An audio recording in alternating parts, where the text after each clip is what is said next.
디모데후서 3장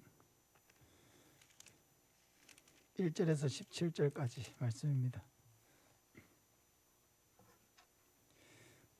신약성경 345쪽입니다. 신약성경 345쪽 디모데후서 3장 1절에서 17절까지 말씀입니다.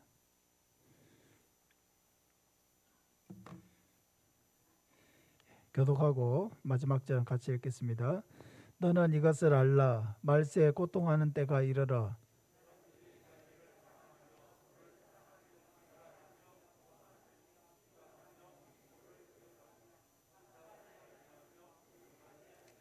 무정하며 원통함을 풀지 아니하며 모함하며 절제하지 못하며 사나우며 선한 것을 좋아하지 아니하며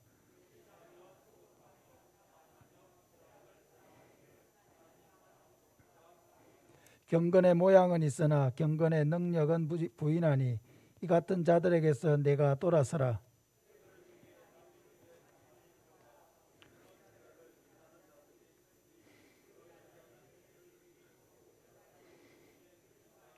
항상 배우나 끝내 진리의 지식에 이를 수 없느니라.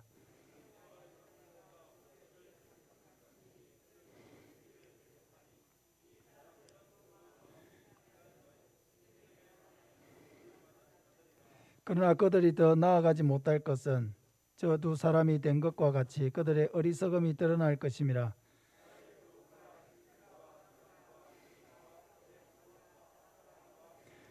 박해를 받음과 고난과 또한 안디옥과 이고니온과 루스드라에서 당한 일과 어떠한 박해를 받은 것을 네가 과연 보고 알았거니와 주께서 이 모든 것 가운데서 나를 건지셨느니라.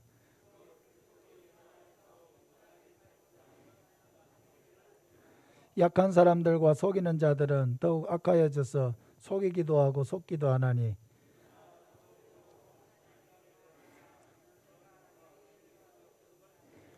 또 어려서부터 성경을 알았나니 성경은 능히 너로 하여금 그리스도 예수 안에 있는 믿음으로 말미암아 구원에 이르는 지혜가 있게 하느니라.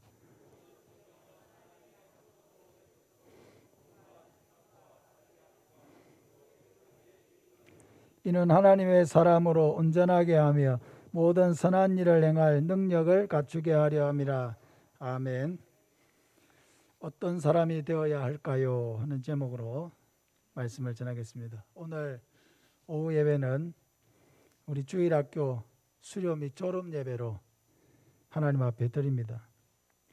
우리 교회에 이렇게 귀한 다음 세대를 주신 하나님께 감사드립니다. 가정에서 아이들이 자라고 있다는 것은 얼마나 우리에게 큰 기쁨을 줍니까? 소망이죠. 가정에서 아이들이 자라지 않는다고 하면은 아무리 내가 잘 먹고 잘 생활을 해도 늘 마음에는 참 어두움이 있을 것입니다. 마찬가지로 교회에서 아이들이 자란다라고 하는 것, 우리 교회 아이들이 오고 가고 이곳에서 하나님의 말씀을 먹고 자라는 아이들이 있다는 것은 너무나 귀하고 놀라운 것입니다. 특별히 올해는 코로나로 인해서 주일학교가 큰 어려움을 겪었습니다. 더욱이 우리 교회는 믿지 않는 가정에서 나오는 자녀들이 많았습니다. 그러다 보니까 자연히 코로나 때문에 가정에서 아이들을 보내지 않는 가정들이 많이 생겼습니다. 또 우리 다음 세대들이 앞으로 걸어가야 될 길은 영적으로 대단히 어렵고 암담한 길입니다. 오늘 말씀은 특별히 수료 및 졸업 예배에 참석한 우리 다음 세대를 위해서 말씀을 준비했습니다. 우리 다음 세대들이 이 시대를 알고 또 하나님이 기뻐하시는 길을 걸어가서 우리 교회와 한국 교회에 하나님 나라의 그런 기둥 같은 인물들이 되시기를 바랍니다. 첫째로 어떤 사람이 되어야 하는가? 하나님을 사랑하는 사람이 되어야 합니다. 우리 한번 따라해 보겠습니다. 하나님을 사랑하는 사람이 되자.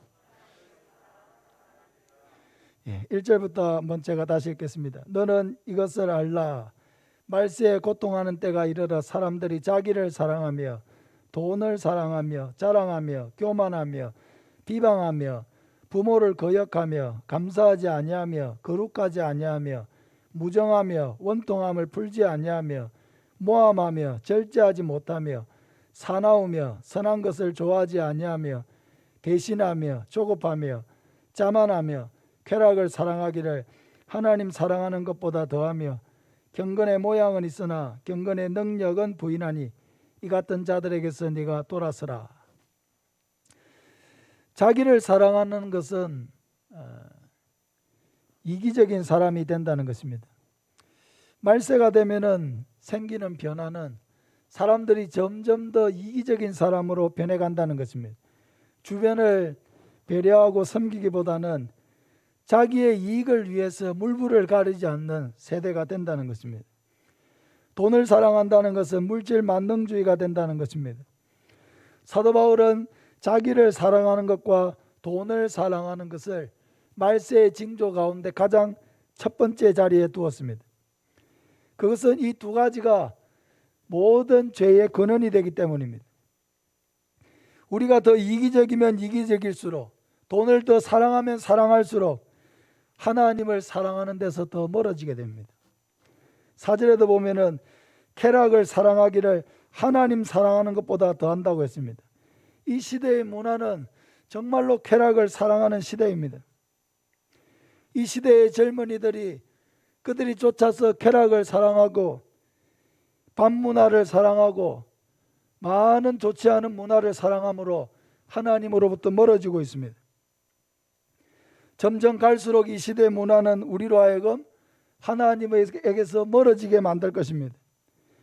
이 땅의 가치관은 자꾸만 하나님에게서 우리를 떼어놓으려고 할 것입니다. 성경은 단호합니다. 로마서 12장 2절에 너희는 이 세대를 본받지 말고 오직 마음을 새롭게 함으로 변화를 받아 하나님의 선하시고 기뻐하시고 온전하신 뜻이 무엇인지 분별하도록 하라 했습니다. 이 시대를 동경하고 따라가는 사람이 아니라 이 시대를 분별하고 역행하는 삶을 살아야 된다는 거예요. 여러분, 물고기가 물에서 이렇게 다니죠. 물고기는 거슬러 올라갑니까? 떠내려갑니까? 거슬러 올라가죠. 물길 따라서 떠내려가는 물고기는 어떤 물고기죠? 죽은 물고기입니다. 죽기 직전에 있는 물고기든지 죽은 물고기는 그냥 물이 흘러내려가는 대로 힘없이 따라갑니다. 근데 살아있는 물고기는 어떻게 하느냐? 그 물결 내려오는 것을 힘있게 꼬리를 저어서 물결을 거슬러서 올라갑니다. 위로 올라갑니다. 야, 그 숭어가 그 알을 놓기 전에 자기 원래 고향으로 돌아와서 알을 놓지 않습니까? 근데 고향으로 돌아오는 과정을 보니까 정말 눈물겹더라고요. 올라가는 길에 물이 없는 데가 있어요. 물을 거슬러 올라가야 되는데 물이 아주 조금만 내려오고 막 그런 절벽 같은 데도 있어요. 그럼 그 물고기가 어떻게 올라가는지 아세요? 그 조그마한 물줄기에 기대가지고요, 완전히 살이 땅에 닿아가지고 돌에 닿아가지고 피가 나는데, 그 피가 나는데도 그것을 막 이리저리 몸을 움직여가지고 올라가더라고요. 근데 한 번만에 못 올라가요. 또 떨어져요. 그럼 또 힘을 또 모아가지고 또 힘차게 막 솟아 올라가지고 막 올라갑니다. 몸에 막 피를 흘리면서도 그 물결을 거슬러서 올라가더라고요. 살아있다는 증거입니다. 고향으로 돌아가서 새끼를 낳아야 된다라고 하는 그 본능이 그렇게 강한 거예요. 살아있기 때문에 그는 그것을 따라서 아무리 험난한 그 돌아가는 길이 아무리 험난해도 포기하지 않고 가는 거예요. 대단하더라고요. 물고기가 그렇게 가는데도 막 눈물이 나려고 해요. 여러분, 우리의 신앙도 마찬가지입니다. 이 시대의 문화를 읽어낼 수 있어야 돼요. 그리고 이 시대의 문화에 거스르지 못하고 떠내려가면 안 됩니다. 떠내려가는 신앙은 죽은 신앙이에요. 힘없는 신앙이에요. 살아있는 신앙은 거슬러 올라가는 신앙이에요. 이 시대의 가치관을 부정하면서 하나님이 원하시고 기뻐하시는 가치를 추구하기 위해서 몸부림치는 신앙이에요. 살아있는 신앙은 하나님을 향한 사랑에서 멀어질까 두려워하는 신앙이에요. 혹시 내가 하나님보다 다른 것을 더 사랑하지 않을까 민감해하면서 두려워하는 신앙이 바로 살아있는 신앙이에요. 사랑하는 우리 청소년 여러분, 다음 세대 여러분, 믿음으로 살기 위해서 몸부림치시기를 바랍니다. 믿음으로 살려고 노력할 때 하나님이 도와주십니다. 믿음이 바로 서 있을 때 공부도 잘하게 돼요. 이랬다가 저랬다 하는 신앙이 아니라 정말 지킬 것을 지키면서 믿음으로 살려고 마음을 굳게 먹을 때 하나님이 그 사람을 도와주십니다. 학창시절에 가장 우리는 순수합니다. 우리의 신앙이 가장 순수할 때에 많은 영적인 체험을 할 수 있어요. 하나님의 말씀을 들을 때, 개인적으로 하나님의 말씀을 읽을 때, 개인적으로 기도할 때, 말씀대로 살아보려고 몸부림칠 때, 그때 하나님을 체험하는 것입니다. 우리 사랑하는 친구들은 시대를 거슬러 가면서 많은 영적인 체험을 하고 더욱 하나님을 사랑하는 우리 다음 세대가 되시기를 바랍니다. 두 번째로, 부모님을 사랑하고 존경하는 사람이 되어야 합니다. 2절 후반부에 보면은 이 말세가 되면 어떻게 된다고 했습니까? 부모를 거역하며 감사하지 아니하며 라고 말씀하고 있습니다. 말세에 나타나는 정상은 부모를 거역하고 감사하지 않는다는 거예요. 그럼 믿음을 가진 청소년은 부모님을 사랑하고 존경하는 사람이 되어야 합니다. 하나님이 주신 십계명이 있죠. 십계명의 처음 4계명은 하나님을 우리가 어떻게 사랑할 것인가 하는 개념이에요. 그리고 5계명부터 10계명까지는 이웃을 어떻게 사랑할 것인가 하는 계명인데, 그 사람에 대한 첫 번째 계명이 누구에 대한 거냐? 부모님에 대한 것입니다. 내 부모를 공경하라. 그리하면 내 하나님 여호와가 내게 준 땅에서 내 생명이 길리라. 우리 따라합시다. 부모님을 사랑하고 존경하는 사람이 되겠습니다. 교회 교육의 가장 큰 2가지 목적은 하나님을 사랑하고 이웃을 사랑하는 사람이 되는 것입니다. 내가 그동안에 신앙생활을 해왔는데 내 신앙생활이 올바른 방향으로 가고 있는가 하는 2가지 척도가 있어요. 그건 뭐냐? 나는 하나님을 사랑하는 사람으로 점점 변화되고 있느냐? 나는 점점 더 이웃을 사랑하는 사람이 되어가고 있느냐? 자기를 점검할 수 있는 질문이에요. 내가 이전보다도 더 하나님을 사랑하는 사람이 되어가고 있다면 내 신앙은 올바른 방향으로 가고 있는 것입니다.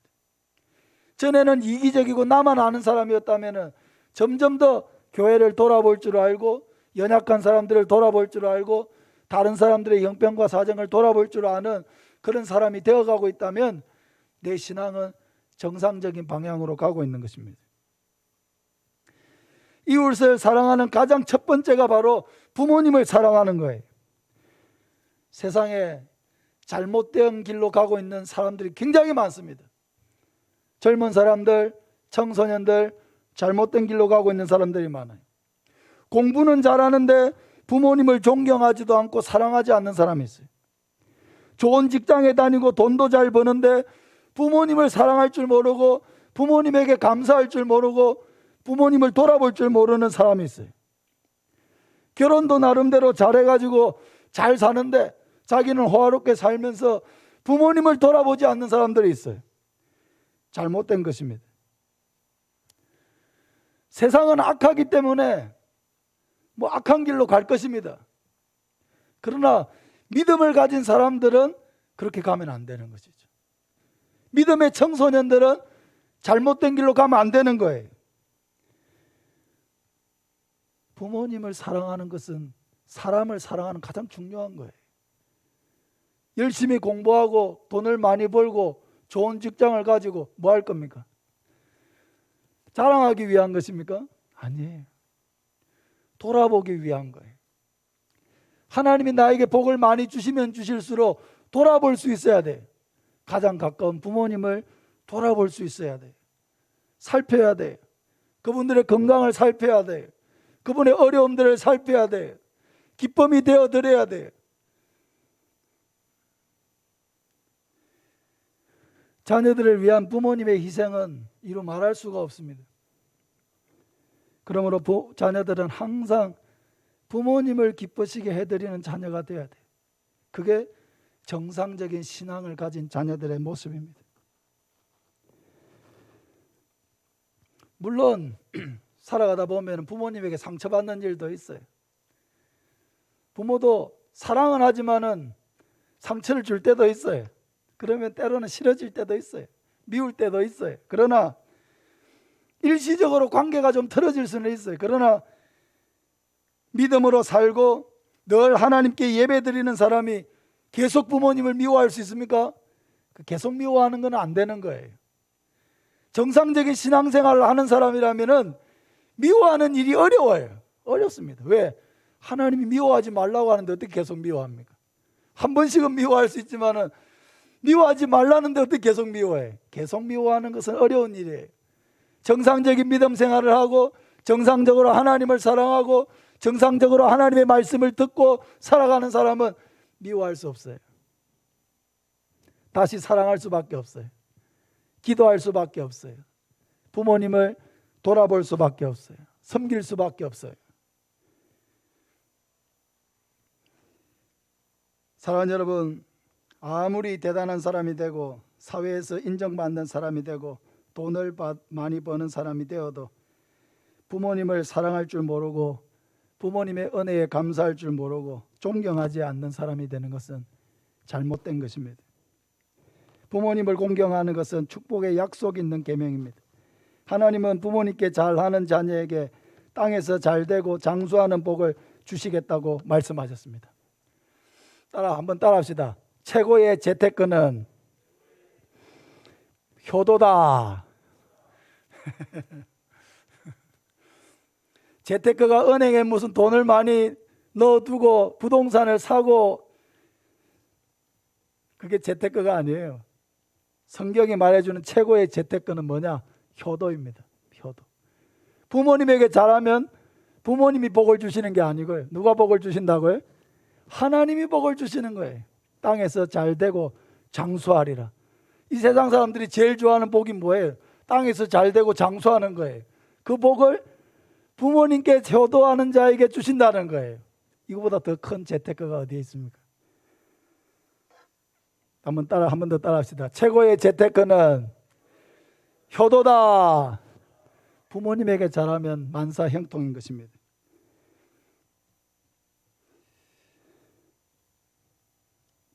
이 시대에 참 걱정스러운 청소년들이 많이 있습니다.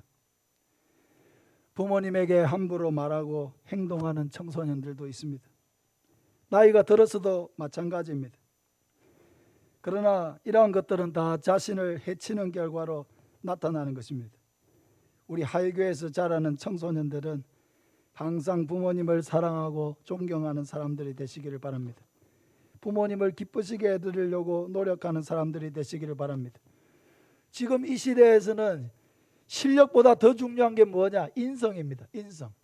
오늘 인성이가 예배드리러 왔는데 실력보다 더 중요한 건 인성이에요. 인성이 되어 있지 않으면 아무리 실력이 좋아도 성공하지 못합니다. 인성의 본질이 무엇입니까? 하나님을 사랑하고 부모님을 사랑하는 거예요. 그게 인성의 본질입니다. 하나님을 사랑하고 부모님을 사랑하는 사람이 밖에 나가서 죄 짓고 생활할 수 있습니까? 남에게 해코지하면서 살아갈 수 있습니까? 안 되죠. 부모님을 사랑하고 하나님을 사랑하는 사람은 결코 그런 삶을 살아갈 수가 없는 것입니다. 우리 사랑하는 청소년들, 또 교회에서 어른들 많이 계시는데 항상 인사 잘하는 청소년들이 되시기를 바랍니다. 우리 교회에 있는 어른들이 다 누구냐? 우리 어머니이고 아버지이고 나의 할아버지이고 할머니. 항상 존경하는 마음을 가지고 인사를 잘하는 우리 청소년들 되시기를 바랍니다. 마지막으로 항상 예배 중심의 삶을 사는 사람이 되어야 합니다. 15절부터 보면 또 어려서부터 성경을 알았나니 성경이 능히 너로 하여금 그리스도 예수 안에 있는 믿음으로 말미암아 구원에 이르는 지혜가 있게 하느니라. 모든 성경은 하나님의 감동으로 된 것으로 교훈과 책망과 바르게 함과 의로 교육하기에 유익하니 이는 하나님의 사람으로 온전하게 하며 모든 선한 일을 행할 능력을 갖추게 하려 함이라고 말씀하고 있습니다. 바울은 디모데의 신앙이 어려서부터 시작된 성경 교육에 있었다는 것을 밝히고 있습니다. 항상 예배를 소중하게 여겨야 돼요. 예배 소중하게 여겨야 돼요. 예배를 소중하게 여기고 하나님의 말씀이 귀에 들리면은 하나님이 그 인생을 열어가십니다. 인도해 가십니다. 항상 예배 중심을 살아야 돼요. 예배를 생명같이 여겨야 돼요. 예배를 빼먹는 것을 함부로 생각하면 큰일 나는 거예요. 예배를 소중하게 여기고 예배를 어떻게든 예배의 삶을 지켜나가는데 모든 삶의 우선순위를 두어야 합니다. 예배를 소중히 여기는 사람이 되어야 모든 생활에서도 하나님 중심의 삶을 살아갈 수가 있게 되는 것입니다. 예배를 소홀하게 여기면은 그때부터 내 모든 다른 삶에서도 하나님은 뒷전으로 밀려나게 되는 것입니다. 예배 중심의 삶을 산다는 것은 단순히 예배에 참석하는 것만을 의미하는 것은 아닙니다. 이곳에서 진심으로 영적인 양식을 받아 먹어야 돼요. 말씀이 귀에 들리기 시작해야 돼요. 예배 시간에 딴짓하고 머릿속으로 딴 생각하고 그렇게 하면 안 돼요. 밤 늦게까지 게임하고 밤 늦게까지 토요일 늦게까지 자지 않고 그렇게 해서 주일을 바로 보낼 수가 없습니다. 주일이라는 것을 알면 토요일 날 일찍 꺼야 돼요. 휴대폰도 일찍 닫을 줄 알아야 돼요. 자신을 절제하고 통제할 수 있어야 돼요. 주일이 언제부터 시작돼요? 토요일부터 시작되는 거예요. 준비하는 마음가짐이 달라야 되는 거죠. 내일이 바로 주일인데 주일이라는 것을 알고도 준비하는 마음이 없으면 이미 주일을 마음속으로 경홀히 여기는 것이 되는 것입니다. 예배를 소중히 여기는 사람은 늦잠 자지 않고 예배를 참석하기 위해서 일찍 휴대폰을 끄고 자기를 통제할 줄 알아야 합니다. 예배 시간에 습관적으로 딴 생각을 하고 조는 사람이 있습니다. 이런 사람은 영적인 면역력이 약해져서 시험에 빠지기가 쉬워요. 하나님의 생각에 지배를 받아서 움직이는 게 아니라 자기 생각을 가지고 자기 논리를 가지고 하려고 해요. 그렇게 하면 안 됩니다. 깨어 있어야 합니다. 말씀이 들려야 합니다. 예배 시간에 하나님의 음성을 들어야 합니다. 하나님의 뜻을 분별하려고 해야 합니다. 하나님의 말씀이 들리고 그 말씀이 내 마음에 들어와야 역사가 일어나는 거예요. 하나님의 말씀이 내 마음에 들어와야 결단이 일어나는 거예요. 하나님의 말씀이 들려야 회개가 일어나는 거예요. 이 모든 것들이 다 우리의 삶을 변화시키고 하나님의 사람으로 변화시켜 가는 것입니다. 우리 교회 다음 세대들은 항상 하나님을 사랑하는 사람, 부모님을 사랑하는 사람, 예배 중심의 삶을 사는 사람 되어서 하나님의 사랑을 많이 받고 귀하게 쓰임받는 우리 교회 다음 세대들 되시기를 예수님의 이름으로 축복합니다.